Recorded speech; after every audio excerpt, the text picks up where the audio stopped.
छोटे से कस्बे के आखिरी छोर पर मिट्टी की दीवारों और टपकती छतों वाला इलाका था।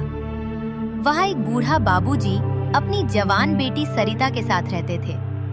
घर में 2-4 टूटे बर्तन, एक पुरानी चारपाई और बीते हुए दिनों की यादें ही पूंजी थी। सरिता की माँ उसे बचपन में छोड़ गई थी।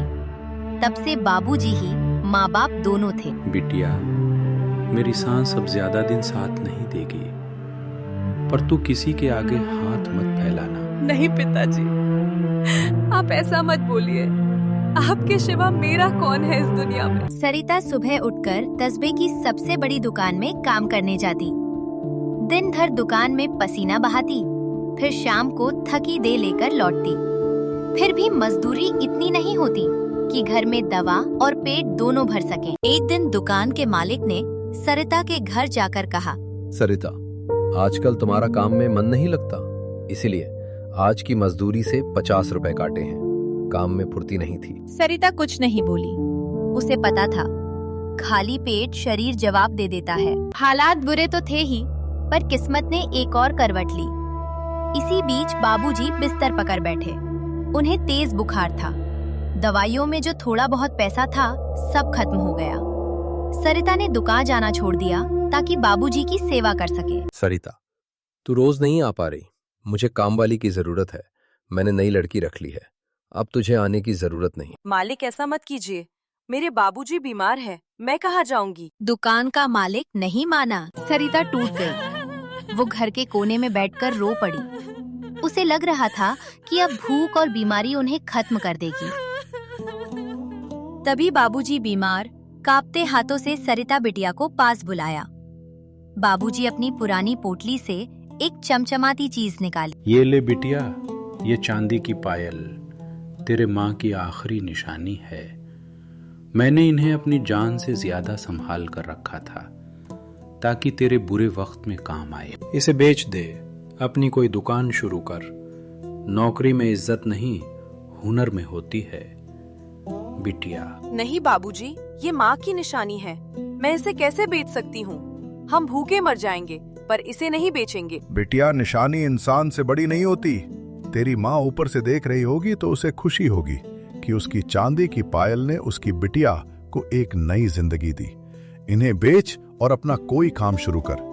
मजदूरी में उम्र बीत जाएगी, पर कारोबार तुझे इज्जत देगी। अगले हफ्ते भारी मन से सरिता ने वो पायल बेच दी।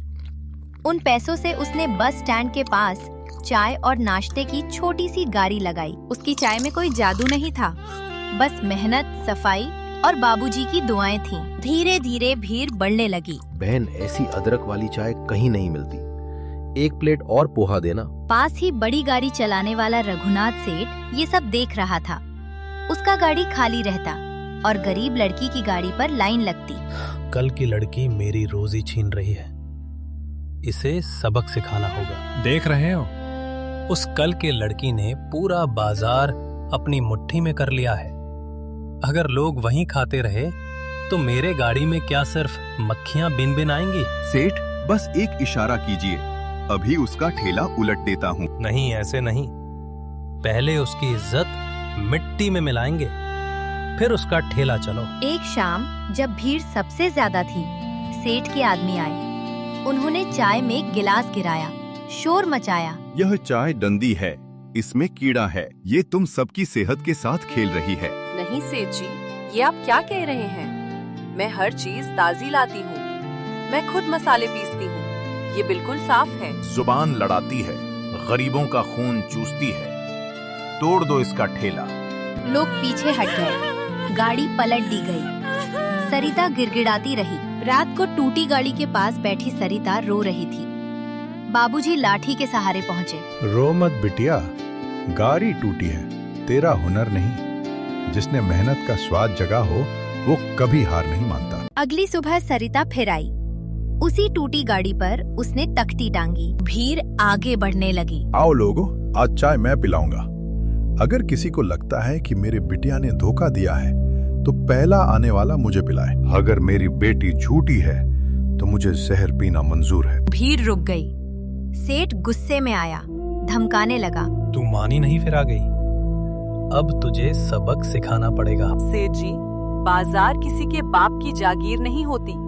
कल आपने मेरी चाय में कीड़ा डाला था ना, वो देखिए सामने उस दुकान का सीसीटीवी कैमरा, वो सब रिकॉर्ड कर चुका है। सीसीटीवी इस टूटे फूटे बाजार में? नहीं सेठ जी, वहाँ कोई कैमरा नहीं है, लेकिन आपका चेहरा देखकर अब सब समझ गए हैं कि कल का तमाशा आपका ही रचा हुआ था। आपकी घबराहट नहीं, आपका सच उगल दिया। भीड़ में गुस्सा भड़क उठा। लोग समझ गए कि उनके पसंदीदा चाय और नाश्ते की छोटी सी गाड़ी को बदनाम करने वाला जग्गू सेठ ही था। शर्म करो सेठ, एक गरीब की मेहनत पर लात मारते हो। चलो निकलो यहाँ से।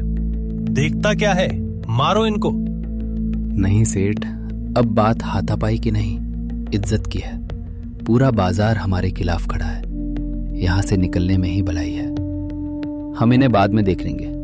सेठ को दुम दबाकर वहाँ से भागना पड़ा। माँ, आज तेरे चांदी की पायल की कीमत सिर्फ पैसों में नहीं, मेरी इज्जत में वापस मिल गई।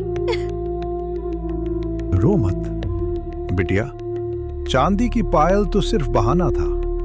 तेरे माँ की असली निशानी तो तेरी ईमानदारी है, जो तेरे खून में दौड़ती है। बाजार की उस बेइज्जती को रघुनाथ सेठ का भाई हरिलाल सेठ दूर से देख रहा था।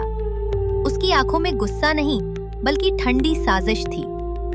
रघुनाथ सेठ तो गिर चुका था, पर हरिलाल ने मन ही मन कसम खा ली, बाजार में नाम तो हमारा ही रहेगा, चाहे तरीका बदलना पड़े। अगली ही दिन बंद कमरे में हल्की रोशनी में हरिलाल सेठ ने कुछ पुराने रजिस्ट्री कागज, खाली स्टैम्प पेपर और जल्दी में लिखे हुए हिसाब के पन्ने फैला दिए।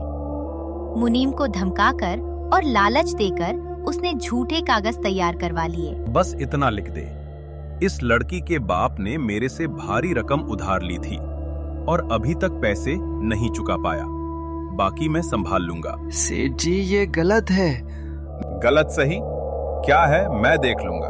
तेरा घर, तेरा कारोबार सब मेरे हाथ में है, जितना बोला है उतना कर। हरिलाल सेठ सीधा दुकान पर आया, हाथ में कागजों का बंडल और चेहरे पर झूठी हमदर्दी। ओए लड़की, हिसाब कब चुका रही है? तेरे बाप ने जो पैसा मेरे से लिया था अभी तक चुकाया ही नहीं। पूरा बाजार सन रह गया। क्या बकवास है ये? मेरे बाबूजी ने कभी उधार नहीं लिया, वो मेहनत से कमाने वाले आदमी हैं। ये देख, सब लिखित है, अंगूठा निशान, तारीख, रकम, सब। मुझको लिखना नहीं आता और उस रात मेरा अंगूठा जख्मी था। ये तुम्हारी साजिश है, मैं अंगूठा नहीं लगा सकता था। लोगों में फुसफुसाहट शुरू हो गई। बात सीधी सरपंच के दरबार तक पहुंची। गांव के चबूतरे पर पंचायत बैठी। एक तरफ हरिलाल सेठ और उसके कागज, दूसरी तरफ लड़की और उसका बाप और उसका सच। मुनीम, ये कागज तूने बनाए हैं, सच सच बोल। मुनीम पसीने में भीग चुका था, उसकी नजर जमीन पर थी, फिर भोला सेठ पर और आखिर में अपने जमीर पर। बस और नहीं, मैं सच बोलता हूँ। पूरा गांव सन्न रह गया। हरिलाल सेठ ने मुझसे जबरदस्ती अंगूठा लगवाया, पुराने कागजों पर चिपकाकर झूठे हिसाब तैयार करवाए। लड़की के बाप पर जो कर्जा दिखाया गया वो सब झूठ है। भोला सेठ के चेहरे का रंग उड़ गया। झूठ बोल रहा है ये। चुप हो जा, झूठ वो नहीं तू बोल रहा है। सच की आवाज हमेशा कांपती है, पर झूठ चीखने लगता है। उसी पल हरिलाल सेठ के कागज छीनकर फाड़ दिए गए। उस पर धोखा, धमकी और झूठी गवाही का इल्जाम लगा।